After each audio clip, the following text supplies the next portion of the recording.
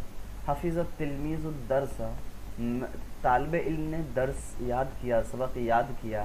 ان اللہ علی کل شیء قدیر، بے شک اللہ تعالیٰ قادر ہے ہر چیز پر. یہ ترجمہ ہو گیا. لیکن اس کے علاوہ انشاءاللہ آپ کو اس کے سولوشن بک بھی جائیں.